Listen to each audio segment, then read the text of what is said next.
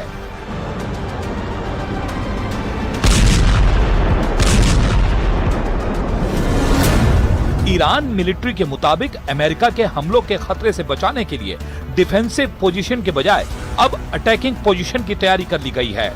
Iran ने युद्ध के आखिरी दौर में कई प्रीएम्प्टिव ऑपरेशन किए और जॉर्डन में यूएस बेस पर ईरानी हमला यूएस हमलों के लिए एक असरदार रोकथाम थी। आकरा मीनिया ने दावा किया है कि अगर कोई अमेरिकी सैनिक ईरान में घुसता है और उसे पकड़ा जाता है तो उनकी सरकार उसे फाइनेंशियल इनाम देगी। ईरान ने युद्ध में हुए इंफ्रास्ट्रक्चर को हुए नुकसान की पूरी भरपाई कर ली है।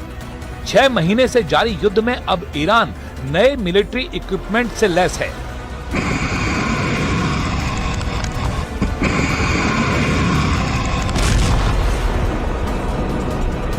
ईरान की फायर पावर बढ़ गई है। ईरान ने युद्ध के विस्तार का भी इशारा किया है। बहुत जल्द पेजेश्कियन और पुतिन की मीटिंग फाइनल होनी है, क्योंकि युद्ध के 6 महीने पूरे हो रहे हैं और ईरान अब वेट करने के मूड में नहीं है।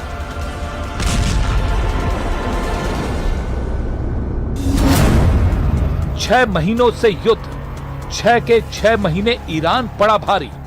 लेकिन 7वां महीना ट्रंप जीतेंगे या बचेगा ईरान?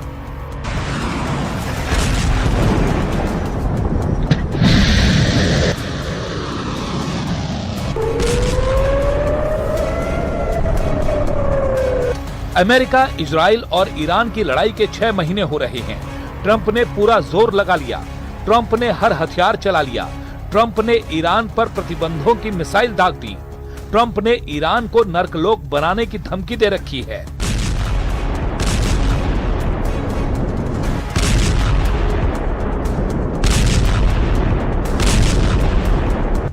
लेकिन ईरान उतना ही मजबूत बना हुआ है, ईरान उतना ही खूंखार बना हुआ है, ईरान उतना ही अजेय बना हुआ है जितना फरवरी 2026 में था। अली खामेनेई ने जैसे अमेरिका से टक्कर ली, वैसी ही जिद मुस्तफा खामेनेई ने दिखाई है। ईरान के लिए अब माहौल ज्यादा फेवर के बने हुए हैं। खाड़ी देशों में ईरान का रुतबा बढ़ने लगा है। ईरान को नए नए पार्टनर मिलने लगे हैं। हॉर्मुज स्ट्रेट पर ओमान ने ट्रंप की धमकी को नजरअंदाज कर ईरान से डील फाइनल कर ली है। ईरान और ओमान ने हॉर्मुज से जहाजों की आवाजाही फिर शुरू करने के लिए एक नए रूट पर लगभग सहमति बना ली है। दोनों देशों के बीच पिछले कई हफ्तों से तेल गलियारों को लेकर बातचीत चल रही है। ईरान और ओमान ने जॉइंट टेम्परेरी नेविगेशन कॉरिडोर बनाने पर चर्चा की। ईरान ओमान ने नए रास्ते से बारूदी सुरंग हटाने पर भी सहमति जताई है।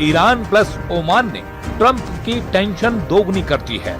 दोनों देश हॉर्मुज में ऐसा ऑयल रूट बना रहे हैं जहां दोनों की इजाजत के बगैर कोई गुजर नहीं पाएगा। हॉर्मुज में ये रूट जहां पर हैं, अब उसकी डिटेल देखिए। युद्ध शुरू होने से पहले हॉर्मुज को एक ही समुद्री रास्ता माना जाता था।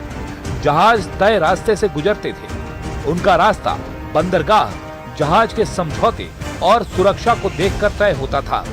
लेकिन अमेरिका और ईरान के बीच युद्ध भड़कने के बाद यहाँ दो अलग रास्तों की बात होने लगी। एक ईरानी रास्ता, ये हॉर्मुज के उत्तरी हिस्से में ईरान के तट के पास है। ये लारक और केश्म आइलैंड के करीब से गुजरता है। आगे ईरान के बंदरगाहों और तेल टर्मिनलों तक जाता है। दूसरा ओमानी रास्ता, ये हॉर्मुज के दक्षिणी हिस्से में ओमान के करीब है और ईरान के तट से दूर है। अमेरिका इसी रास्ते से जहाजों को गुजरने पर जोर देता है। अमेरिकी नौसेना की सुरक्षा में चलने वाले कई कमर्शियल जहाज भी इसी रास्ते का इस्तेमाल करते हैं। इन दोनों रूट पर ईरान ने ओमान के साथ मिलकर कंट्रोल कर लिया तो फिर ट्रंप के होश उड़ सकते हैं।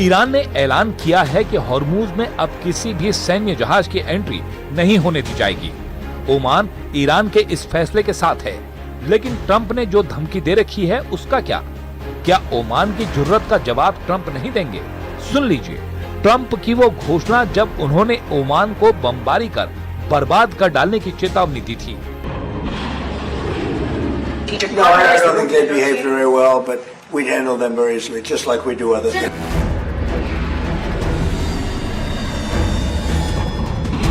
इस बीच अमेरिका ने खौफनाक मिसाइल को वॉर में टेस्ट करने के सिग्नल दिए हैं। अमेरिकी नौसेना ने AIM-424 long range air to air missile मेलिस का फर्स्ट लुक रिलीज किया है। ये हवा से हवा में मार करने वाली मिसाइल है, जिसे जंगी जेटों पर तैनात करने के लिए बनाया गया है। अमेरिकी मिसाइल पावर के मामले में चीन की PL-15 मिसाइल कोसों आगे मानी जा रही है। पहली बार मेलिस मिसाइल को नेवादा में टेलहुक कन्वेंशन में प्रदर्शित किया गया था। AIM-424 मेलिस मिसाइल 250 समुद्री मील यानी 463 किलोमीटर से ज्यादा दूरी के टारगेट को तबाह कर सकती है। इसे खास तौर पर घात लगाने के लिए डिजाइन किया गया है। ईरान पर अमेरिकी फोर्स विस्फोटक हथियारों की लॉन्चिंग के लिए रेडी है, मगर फिलहाल ट्रंप ईरान पर हमले का ऑर्डर नहीं दे रहे, क्योंकि वो खाड़ी देशों में अपनी टीम को सॉलिड बना रहे हैं।